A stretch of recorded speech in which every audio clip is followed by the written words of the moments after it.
ಸ್ನೇಹಿತರೆ, welcome back to my YouTube channel. ನಾನು ನಿಮ್ಮ ರೇಖಾ ಗೌಡ. ಸೊ ಎಲ್ಲರಿಗೂ ಸ್ವಾಗತ. ಎಲ್ಲರೂ ಚೆನ್ನಾಗಿದ್ದೀರಾ ಅಂತ ಭಾವಿಸ್ತಾ, ಆಲ್ಮೋಸ್ಟ್ ನನ್ನ ಸಬ್ಸ್ಕ್ರೈಬರ್ಸ್ ಎಲ್ಲ 90% ನನ್ನ ಕಸ್ಟಮರ್ಸೇ ಇರೋದು ಗೈಸ್. ಸೊ ಹಾಗಾಗಿ ಈ ವಿಡಿಯೋನ ಮಾಡ್ತಿದ್ದೀನಿ, ಹಾಗೆ ಎಲ್ಲರಿಗೂ ಅಪ್ಲೈ ಆಗುತ್ತೆ. ಇವತ್ತು ಒಂದು ಟಾಪಿಕ್ ಬಗ್ಗೆ ಮಾತಾಡೋಣ ಅಂದ್ಕೊಂಡು ಬಂದಿದ್ದೀನಿ. ಆ ಟಾಪಿಕ್ ಏನಪ್ಪ ಅಂದರೆ ಹೆಲ್ತ್ ಇನ್ಶೂರೆನ್ಸ್ ಬಗ್ಗೆ. ಓಕೆನಾ? ಹೆಲ್ತ್ ಇನ್ಶೂರೆನ್ಸ್ ಬಗ್ಗೆ ಸಾಕಷ್ಟು ಅಡ್ವರ್ಟೈಸ್ಮೆಂಟ್ಗಳನ್ನ ನೋಡಿರ್ತೀರಾ. PolicyBazaar.com, ಈ ಟಿ ವಿನಲ್ಲಿ ಎಲ್ಲ ತುಂಬ ಅಡ್ವರ್ಟೈಸ್ಮೆಂಟ್ಗಳು ಬರುತ್ತೆ. ಸೊ ಎಲ್ಲ ಕಂಪ್ನಿನಲ್ಲೂ ಹೆಲ್ತ್ ಇನ್ಶೂರೆನ್ಸ್ ಅವೈಲಬಲ್ ಇದೆ. ಇವಾಗ ನಾನು ಯಾವುದೇ ಒಂದು ಪರ್ಟಿಕ್ಯುಲರ್ ಕಂಪ್ನಿ ಬಗ್ಗೆ ಮಾತಾಡೋಕ್ಕೆ ಅಂತ ಬಂದಿಲ್ಲ. ಹೆಲ್ತ್ ಇನ್ಶೂರೆನ್ಸ್ ಬಗ್ಗೆ ನನಗೆ ತಿಳಿದಿರುವಷ್ಟು ನಾಲೆಡ್ಜನ್ನು ನಿಮ್ಮ ಹತ್ರ ಶೇರ್ ಮಾಡಬೇಕು ಅಂತ ಈ ವಿಡಿಯೋನ ಮಾಡ್ತಿದ್ದೀನಿ ಗಾಯ್ಸ್. ಓಕೆ, ಎಲ್ಲರೂ ಸಪೋರ್ಟ್ ಮಾಡ್ತೀರಾ ಅಂತ ಭಾವಿಸ್ತಾ ವಿಡಿಯೋನ ಸ್ಟಾರ್ಟ್ ಮಾಡ್ತಿದ್ದೀನಿ. ಬನ್ನಿ ಶುರು ಮಾಡೋಣ. ಹೆಲ್ತ್ ಇನ್ಶೂರೆನ್ಸ್ ಅಂದರೆ ಆರೋಗ್ಯ ವಿಮೆ ಅಂತ ಕನ್ನಡದಲ್ಲಿ ಕರೀತಾರೆ. ಅದರಲ್ಲಿ ಬಂದು ಸುಮಾರು ಥರ ಪಾಲಿಸಿಗಳು ಬರುತ್ತೆ ಗೈಸ್. ಫಸ್ಟಿಗೆ ಮುಖ್ಯವಾಗಿ ಫಸ್ಟ್ ಕಾನ್ಸೆಪ್ಟ್ ಫ್ಯಾಮಿಲಿ ಮೆಡಿಕೇರ್ ಅಂತ. ಇದಕ್ಕೆ ಒಂದೊಂದು ಕಂಪ್ನಿಲಿ ಒಂದೊಂದು ಹೆಸರು ಕರೀತಾರೆ. ಫ್ಯಾಮಿಲಿ ಫ್ಲೋಟರ್ ಅಂತಾರೆ, ಫ್ಯಾಮಿಲಿ ಮೆಡಿಕೇರ್ ಅಂತ ನಮ್ಮ ಗೌರ್ಮೆಂಟ್ ಇನ್ಶೂರೆನ್ಸಲ್ಲಿ ಕರಿತೀವಿ. ಓಕೆನಾ? ಸೊ ಸೆಕೆಂಡ್ ಬಂದು ಇಂಡಿವಿಜುವಲ್ ಹೆಲ್ತ್ ಇನ್ಶೂರೆನ್ಸ್ ಪಾಲಿಸಿ ಅಂತ ಇದೆ, ಮತ್ತು ಟಾಪ್ ಅಪ್ ಪಾಲಿಸಿ ಅಂತ ಇದೆ, ಸೂಪರ್ ಟಾಪ್ ಅಪ್ ಪಾಲಿಸಿ ಅಂತ ಇದೆ. ಈ ಥರ ಸುಮಾರು ಥರ ಹೆಲ್ತ್ ಪಾಲಿಸಿನಲ್ಲಿ ಸುಮಾರು ಥರ ಪಾಲಿಸಿಗಳು ಅವೈಲಬಲ್ ಇದೆ. ಈ ಟಾಪ್ ಅಪ್ಪು ಮತ್ತು ಸೂಪರ್ ಟಾಪ್ ಅಪ್ ಪಾಲಿಸಿಗಳೇನಿದೆ ಇದೆಲ್ಲ ಹೈ ರಿಸ್ಕ್ ಇದ್ದವ್ರು ಮಾತ್ರ ತಗೋತಾರೆ. ಒಂದು ಟ್ಯಾಕ್ಸ್ ಎಕ್ಸಂಪ್ಷನ್ ಪರ್ಪಸ್ಸಿಗೆ ಈ ಸೂಪರ್ ಟಾಪ್ ಅಪ್ ಪಾಲಿಸಿ ಮತ್ತು ಟಾಪ್ ಅಪ್ ಪಾಲಿಸಿಗಳನ್ನ ಜನಗಳು ತಗೋತಾರೆ. ಇನ್ಕಮ್ ಟ್ಯಾಕ್ಸ್ ಇದನ್ನು ಅವಾಯ್ಡ್ ಮಾಡಬೇಕು ಅನ್ನುವಂಥವ್ರು ಈ ಪಾಲಿಸಿಗಳನ್ನ ತಗೋತಾರೆ. ಸೊ ಯೂಶ್ವಲಿ ಜನ ಜಾಸ್ತಿ ಮಾಡಿಸ್ಕೊಳ್ಳೋದು ಮದುವೆ ಆಗಿರೋರು ಫ್ಯಾಮಿಲಿ ಮೆಡಿಕೇರ್ ಪಾಲಿಸಿ ಅಂತ ತಗೋತಾರೆ. ಇನ್ನೊಂದು ಮದುವೆ ಆಗದೆ ಇರುವಂಥವ್ರಿಗೆ ಕೆಲವೊಂದು ಕಂಪ್ನಿಗಳಲ್ಲಿ ರಿಸ್ಟ್ರಿಕ್ಷನ್ ಇರುತ್ತೆ, ಕಂಡೀಷನ್ಸ್ ಇರುತ್ತೆ. ಓಕೆನಾ? ಸೊ ಹೆಲ್ತ್ ಇನ್ಶೂರೆನ್ಸ್ ಮಾಡಿಸ್ಕೊಂಡು ಬರಬೇಕು ಕಂಪನಿಗೆ ಜಾಯ್ನ್ ಆಗಬೇಕಂದ್ರೆ ಅಂತ ಕಂಡೀಷನ್ಗಳಿರುತ್ತೆ. ಕೆಲವೊಬ್ಬರು ಸ್ಟೂಡೆಂಟ್ಸ್ಗಳು ಮಾಡಿಸ್ತಾರೆ.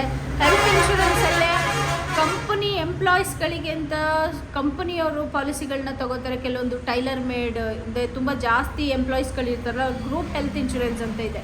ಗ್ರೂಪ್ ಹೆಲ್ತ್ ಇನ್ಶೂರೆನ್ಸ್ ಅಂತಿದೆ. ಅದರಲ್ಲೂ ಬರೀ ಎಂಪ್ಲಾಯೀಸಿಗೆ ಮಾತ್ರನೇ ಕವರ್ ಮಾಡೋ ಪಾಲಿಸಿನೂ ಇದೆ, ಎಂಪ್ಲಾಯಿ ಫ್ಯಾಮಿಲಿನೂ ಕವರ್ ಮಾಡುವಂಥ ಪಾಲಿಸಿಗಳು ಇದ್ದಾವೆ. ಅದನ್ನೆಲ್ಲ ಕಂಪನಿಗಳು ಮಾತ್ರ ತಗೋತಾರೆ ಅವ್ರ ಎಂಪ್ಲಾಯೀಸಿಗೆ. ಓಕೆನಾ? ಈಗ ನಾವು ಮುಖ್ಯವಾಗಿ ತಿಳ್ಕೊಬೇಕಾಗಿರೋದು, ಜನರಲ್ ಆಗಿ ನಾವು ಇಂಡಿವಿಜುವಲ್ ಆಗಿ ತೊಗೊಳ್ಳೋದು ಫ್ಯಾಮಿಲಿ ಮೆಡಿಕ್ಲೈಮ್. ಗಂಡ ಹೆಂಡತಿ ಫ್ಯಾಮಿಲಿ ಮೆಡಿಕೇರ್ ಅಂದರೆ ಒಂದೇ ಪಾಲಿಸಿ ಅಂಡರಲ್ಲಿ ಗಂಡ ಹೆಂಡತಿ ಮಕ್ಕಳು ಇಷ್ಟು ಜನನೂ ಕವರ್ ಆಗುವಂಥ ಪಾಲಿಸಿಗೆ ಫ್ಯಾಮಿಲಿ ಮೆಡಿಕೇರ್ ಪಾಲಿಸಿ ಅಂತ ಕರಿತೀವಿ. ಓಕೆನಾ? ಸೊ ಇಂಡಿವಿಜುವಲ್ ಹೆಲ್ತ್ ಇನ್ಶೂರೆನ್ಸಲ್ಲಿ ಒಬ್ರಿಗೆ ಮಾತ್ರ, ಈಗ ನನಗೆ ಮದುವೆ ಆಗಿಲ್ಲ ಅಥವಾ ನಾನು ಒಬ್ಬಳೇ ಇದ್ದೀನಿ, ಡಿವೋರ್ಸಿ ಅಥವಾ ಗಂಡ ಸತ್ತೋಗಿದ್ದಾನೆ, ಈ ಥರ ಇದ್ದಾಗ ನಾನು ಹೆಲ್ತ್ ಇನ್ಶೂರೆನ್ಸ್ ನನಗೊಂದು ಬೇಕು ಅಂತಿದ್ರೆ ನಾನು ಒಬ್ಳಿಗೆ ಮಾತ್ರ ಮಾಡಿಸ್ಕೋತೀನಿ. ಅದನ್ನು ಇಂಡಿವಿಜುವಲ್ ಹೆಲ್ತ್ ಇನ್ಶೂರೆನ್ಸ್ ಅಂತ ಕರಿತೀವಿ. ಎಕ್ಸಾಂಪಲ್ ಹೇಳ್ತಿರೋದು. ಓಕೆನಾ? ಮದುವೆ ಆಗದೆ ಇರೋರು ಅಥವಾ ಮದುವೆ ಆಗಿದ್ರೂ ಒಬ್ಬರೇ ಇರುವಂಥವ್ರು ಸೊ ಇಂಡಿವಿಜುವಲ್ ಹೆಲ್ತ್ ಇನ್ಶೂರೆನ್ಸನ್ನು ಮಾಡಿಸ್ಕೋಬೋದು. ಈಗ ಫ್ಯಾಮಿಲಿ ಮೆಡಿಕ್ಲೈಮಲ್ಲಿ ಹೆಂಗೆ ಅಂದರೆ ಮಿನಿಮಮ್ ಸಮ್ ಇನ್ಶೂರ್ಡ್ ಬಂದು 3 ಲ್ಯಾಕಿಂದ ಸ್ಟಾರ್ಟ್ ಆಗುತ್ತೆ ಗೈಸ್. 3 ಲಕ್ಷದಿಂದ ಸ್ಟಾರ್ಟ್ ಆಗುತ್ತೆ. ಸೊ 3 ಲಕ್ಷ ಅಥವಾ 5 ಲಕ್ಷ ಅದ್ರ ಮೇಲೆ ಎಷ್ಟು ಬೇಕಾದರೂ ನೀವು ತೊಗೋಬೋದು, ನಿಮಗೆ ಎಷ್ಟು ರಿಕ್ವೈರ್ಮೆಂಟ್ ಇದೆಯೋ ಅಷ್ಟು. ಓಕೆನಾ? ಆ 3 ಲಕ್ಷ ಫಾರ್ ಎಕ್ಸಾಂಪಲ್ ನಾನು ಉದಾಹರಣೆ ಕೊಡ್ತಿರೋದು 3 ಲ್ಯಾಕಿಗೆ. ಈಗ 3 ಲ್ಯಾಕ್ ಪಾಲಿಸಿ, ನಾನು ಒಂದು ಹೆಲ್ತ್ ಇನ್ಶೂರೆನ್ಸ್ ಪಾಲಿಸಿ ತೊಗೊಂಡಿರ್ತೀನಿ. ಗಂಡ ಹೆಂಡತಿ ಮತ್ತು ನನಗಿಬ್ಬರು ಮಕ್ಕಳಿದ್ದಾರೆ. 4 ಜನಕ್ಕೂ ಸೇರಿ ನಾನು ಪಾಲಿಸಿ ಮಾಡಿಸ್ಕೊಂಡಿರ್ತೀನಿ. ಈಗ 3 ಲಕ್ಷದಲ್ಲಿ 3 ಲಕ್ಷನ ಯಾರು ಬೇಕಾದರೂ ಯುಟಿಲೈಸ್ ಮಾಡ್ಕೋಬೋದು. ಇವಾಗ ಗಂಡ ಹೆಂಡ್ತಿಗೆ ನಾನು ಹುಷಾರು ತಪ್ತೀನಿ, ಹಾಸ್ಪಿಟಲೈಸ್ ಆಗ್ತೀನಿ, 1 ಲಕ್ಷ ಏನೋ ಹಾಸ್ಪಿಟಲೈಸೇಷನ್ ಸೆಟ್ಲಾಗುತ್ತೆ, ಬಿಲ್ ಬರುತ್ತೆ, ಒಂದು 80,000 ಇನ್ಶೂರೆನ್ಸ್ ಕಂಪ್ನಿಯಿಂದ ಸೆಟ್ಲಾಗುತ್ತೆ ಅಂತ ಅಂದ್ಕೊಳ್ಳೋಣ. ಈ 3 ಲ್ಯಾಕಲ್ಲಿ 80,000 ಹೋದರೆ ಎಷ್ಟಾಯಿತು? ಇನ್ನು 2,20,000 ಉಳ್ಕೊಂಡಿದೆ. ಆ 2,20,000 ಏನಿದೆ, ಫರ್ದರ್ ನನ್ನ ಗಂಡನೋ ಅಥವಾ ಮಕ್ಕಳು ಯಾರಿಗಾದ್ರೂ ಹುಷಾರು ತಪ್ಪಿದ್ರೆ, ಹಾಸ್ಪಿಟಲೈಸೇಷನ್ ಆದರೆ ಯಾರು ಬೇಕಾದರೂ ಆ ಪ್ರೀಮಿಯಮ್ನ ಅಂದರೆ ಆ ಉಳಿದಿರೋ ಸಮ್ ಇನ್ಶೂರ್ಡ್ ಬೆನಿಫಿಟ್ ಏನಿದೆ ಅದನ್ನು ಅವರು ಯುಟಿಲೈಸ್ ಮಾಡ್ಕೋಬೋದು. ಸೊ ಇದು ಫ್ಯಾಮಿಲಿ ಮೆಡಿಕೇರಲ್ಲಿ ಇರುತ್ತೆ. ಓಕೆನಾ? ಇಂಡಿವಿಜುವಲ್ ಹೆಲ್ತ್ ಇನ್ಶೂರೆನ್ಸಲ್ಲಿ ಏನಾಗುತ್ತೆ, ಇವಾಗ ನನಗೆ 2 ಲಕ್ಷನೋ 3 ಲಕ್ಷನೋ 5 ಲಕ್ಷನೋ ತೊಗೊಂಡಿರ್ತೀನಿ, ನಾನು ಮಾತ್ರ ಯುಟಿಲೈಸ್ ಮಾಡ್ಬೋದು. ನನ್ನ ಬಿಟ್ಟು ಬೇರೆ ಯಾರು ಯುಟಿಲೈಸ್ ಮಾಡೋಕ್ಕಾಗಲ್ಲ. ಈ ಕೆಲವ್ರು ಏನು ಮಾಡ್ತಾರೆ, ಫ್ಯಾಮಿಲಿ ಅವರು ಕೂಡ ಇಂಡಿವಿಜುವಲ್ ಹೆಲ್ತ್ ಇನ್ಶೂರೆನ್ಸೇ ಮಾಡ್ಕೊಂಡಿರ್ತಾರೆ. ಅವರಲ್ಲಿ ಏನಾಗುತ್ತೆ, ಗಂಡಂಗೆ 2 ಲಕ್ಷ ಎಕ್ಸಾಂಪಲ್ ಹೆಂಡ್ತಿಗೆ 2 ಲಕ್ಷ, ಮಗುಗೆ 2 ಲಕ್ಷ, ಈ ಥರ ಮಿನಿಮಮ್ ಸಮ್ ಇನ್ಶೂರ್ಡ್ಗಳನ್ನ ಎಷ್ಟು ತೊಗೊಂಡಿರ್ತಾರೋ ಅಷ್ಟು ಪ್ರತಿಯೊಬ್ಬರಿಗೂ ಇಂಡಿವಿಜುವಲ್ ಆಗಿ ಕೊಟ್ಟಿರ್ತೀವಿ. ಸೊ ನನ್ನ ಹೆಂಡ್ತಿ ಸಮ್ ಇನ್ಶೂರ್ಡ್ ಏನಿದೆ ಅದನ್ನು ಗಂಡ ಯೂಟಿಲೈಸ್ ಮಾಡೋಕ್ಕಾಗಲ್ಲ, ಗಂಡಂದು ಏನಿದೆ ಸಮ್ ಇನ್ಶೂರ್ಡು ಅದನ್ನು ಹೆಂಡ್ತಿ ಯೂಟಿಲೈಸ್ ಮಾಡೋಕ್ಕಾಗಲ್ಲ. ಅವ್ರವ್ರ ಸಮ್ ಇನ್ಶೂರ್ಡು ಅವ್ರಿಗೆ ಮಾತ್ರ ರಿಸರ್ವ್ ಆಗಿರುತ್ತೆ. ಓಕೆ, ಇದು ಇಂಡಿವಿಜುವಲ್ ಪಾಲಿಸಿಗೂ ಫ್ಯಾಮಿಲಿ ಮೆಡಿಕೇರ್ ಪಾಲಿಸಿಗೂ ಇರುವಂಥ ಡಿಫ್ರೆನ್ಸು.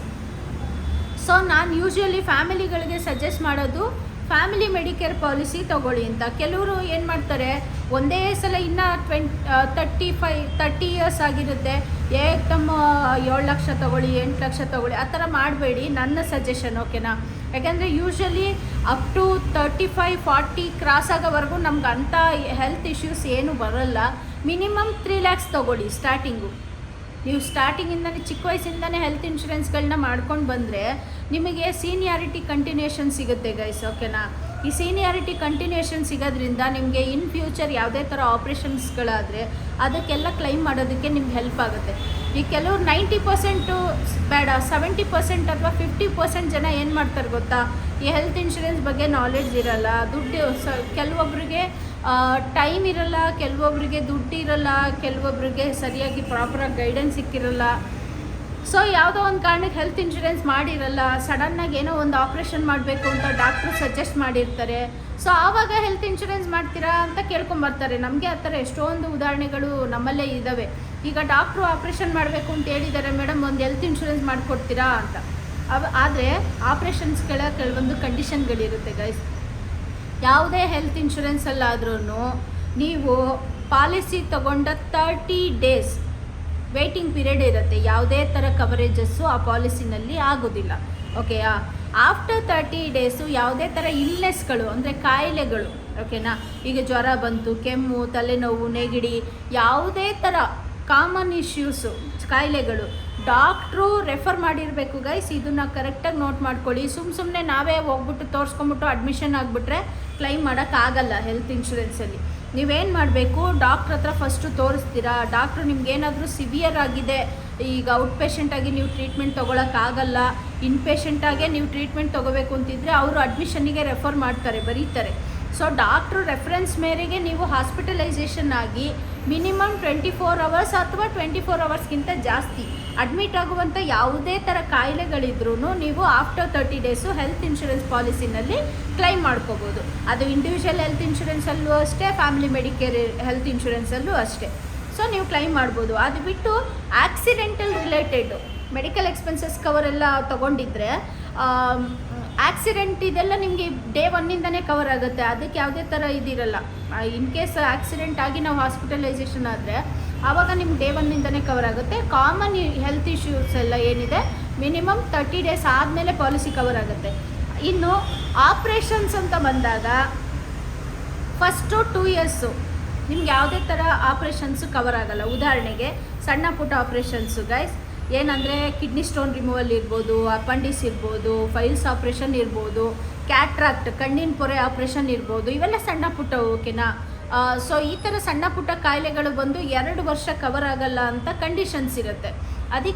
ಅದಕ್ಕಿಂತ ಸ್ವಲ್ಪ ದೊಡ್ಡದು 3 ವರ್ಷ, ಅದಕ್ಕಿಂತ ಜಾಸ್ತಿ ಮೇಜರು ಸಿವಿಯರ್ ಇರೋದೆಲ್ಲ 4 ವರ್ಷ. ಇದೆಲ್ಲ ಪಾಲಿಸಿ ತೊಗೊಂಡ ನಂತರ ನಿಮ್ಗೇನಾದರೂ ಆಪ್ರೇಷನ್ ಮಾಡುವಂಥ ಸಂದರ್ಭಗಳು ಬಂದಾಗ ನೀವು ಪ್ರತಿ ವರ್ಷ ರನ್ನಿಂಗಲ್ಲಿ ಇದ್ದಾಗಲೇ ಹೆಲ್ತ್ ಇನ್ಶೂರೆನ್ಸ್ ಪಾಲಿಸಿನ ಮಾಡ್ಕೊಂಡು ಹೋದಾಗ ನಿಮಗೆ ಸೀನಿಯಾರಿಟಿ ಇನ್ನದು ಸಿಗುತ್ತೆ.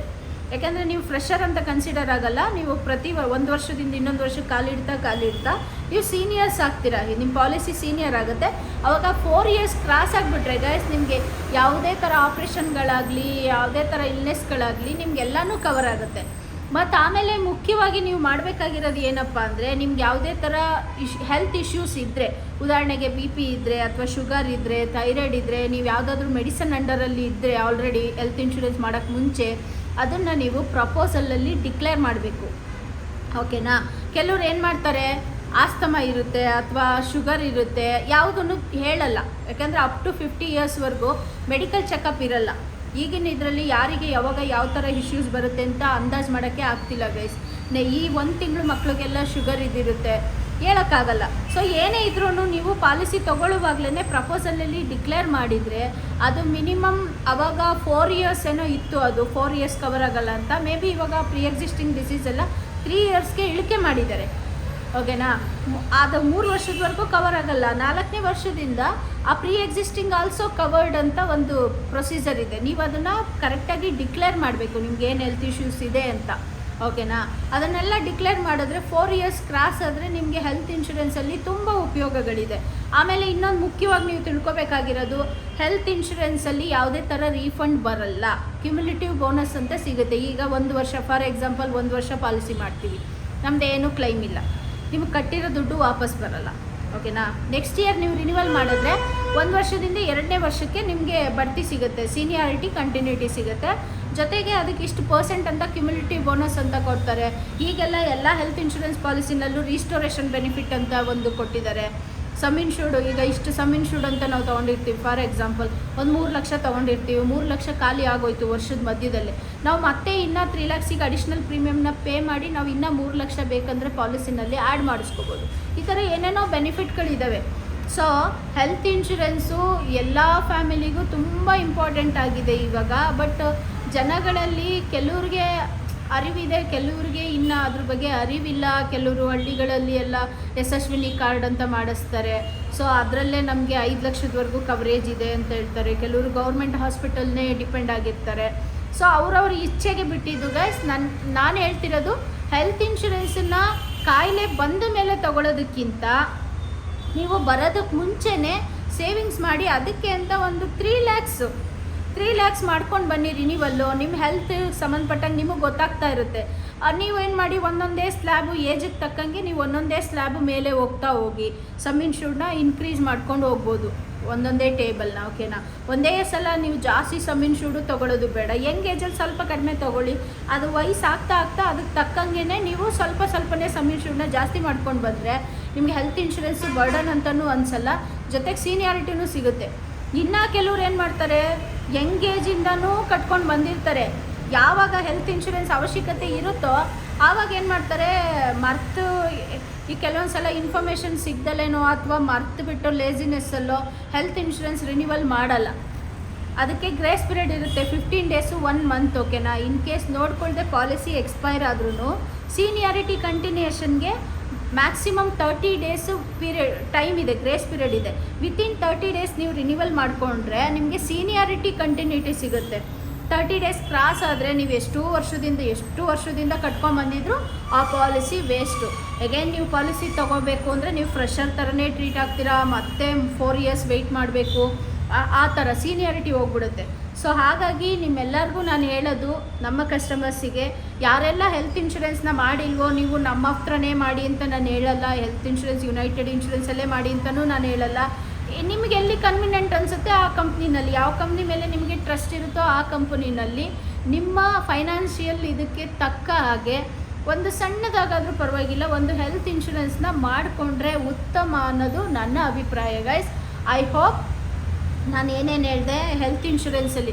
ಆಮೇಲೆ ಮುಖ್ಯವಾಗಿ ಇನ್ನೊಂದು ಏನು ಮಾಡ್ತಾರೆ ಗೊತ್ತಾ, ಈ ಕ್ಲೈಮ್ ಅಂತ ಬಂದಾಗ ಏನಾಗುತ್ತೆ, ಎಲ್ಲ ಹಾಸ್ಪಿಟಲ್ ನೆಟ್ವರ್ಕ್ ಹಾಸ್ಪಿಟಲ್ದು ನಿಮಗೆ TP ಅದು ಲಿಸ್ಟ್ ಇರುತ್ತೆ. ನೀವೇನು ಮಾಡ್ತೀರಾ, ಯಾವ್ದು ಸಿಗುತ್ತೋ ಆ ಹಾಸ್ಪಿಟಲೈಸ್ ಆಗಿಬಿಡ್ತೀರಾ. ಆ ಥರ ಮಾಡಬೇಡಿ. ಏನು ಮಾಡಿ ಅಂದರೆ TPA ಅವ್ರದ್ದು ಕಾಂಟ್ಯಾಕ್ಟ್ ನಂಬರ್ನ ತೊಗೊಂಡು ನೀವು ಬಿಫೋರು, ಈಗ ಇನ್ ಕೇಸ್ ಯಾವುದಾದ್ರೂ ಸರ್ಜರಿ ಮಾಡಬೇಕು ಅಂತ ಡಾಕ್ಟ್ರು ರೆಫರ್ ಮಾಡಿರ್ತಾರೆ. ಓಕೆನಾ? ನೀವು ಆ ಕ್ಲೈಮ್ ತೊಗೊಳಕ್ಕೆ ನೀವು ಎಲಿಜಿಬಲ್ ಇರ್ತೀರಾ, 4 ಇಯರ್ಸ್ ಕ್ರಾಸ್ ಆಗಿರುತ್ತೆ ಅಥವಾ 3 ಇಯರ್ಸ್ ಕ್ರಾಸ್ ಆಗಿರುತ್ತೆ, ನೀವು ಆಪ್ರೇಷನ್ನು ಮಾಡಿಸ್ಕೋಬೋದು ಅಂತಿರುತ್ತೆ. ಆವಾಗ ನೀವು ಅರ್ಜೆಂಟ್ ಮಾಡಿಕೊಂಡು ಯಾರಿಗೂ ಹೇಳ್ದಲೆ ಯಾರನ್ನೂ ಕೇಳಿದ್ರೆ ಸುಮ್ಮನೆ ಹಾಸ್ಪಿಟಲೈಸ್ ಆಗೋ ಬದಲು ಒಂದು ಸಲ ಕಂಪ್ನಿಯವ್ರ ಹತ್ರ ಕೇಳಿ, ನಾವು ಕ್ಲೈಮ್ ಮಾಡಬೇಕು ಅಂತ TPA ಅವ್ರದ್ದು ಕಾಂಟ್ಯಾಕ್ಟ್ ನಂಬರ್ನ ತೊಗೊಂಡು ನೀವು ಅವ್ರ ಕಾಂಟ್ಯಾಕ್ಟ್ ಕಾಲ್ ಮಾಡಿದ್ರೆ ಅವರು ಯಾವ ಹಾಸ್ಪಿಟಲ್ಲು ಟೈಅಪ್ ಇದೆ ಅಂತ ಹೇಳ್ತಾರೆ. ಕೆಲವೊಂದು ಸಲ ಏನಾಗುತ್ತೆ, TPA ಕಾರ್ಡ್ಗಳು ಸರಿಯಾಗಿ ಡಿಸ್ಟ್ರಿಬ್ಯೂಟ್ ಆಗಲ್ಲ. TPA ಅವರೇ ಕಸ್ಟಮರಿಗೆ ಕಳಿಸೋದ್ರಿಂದ ಸೊ ಕೆಲವ್ರಿಗೆ ಬಂದಿರುತ್ತೆ, ಕೆಲವ್ರಿಗೆ ಬಂದಿರಲ್ಲ.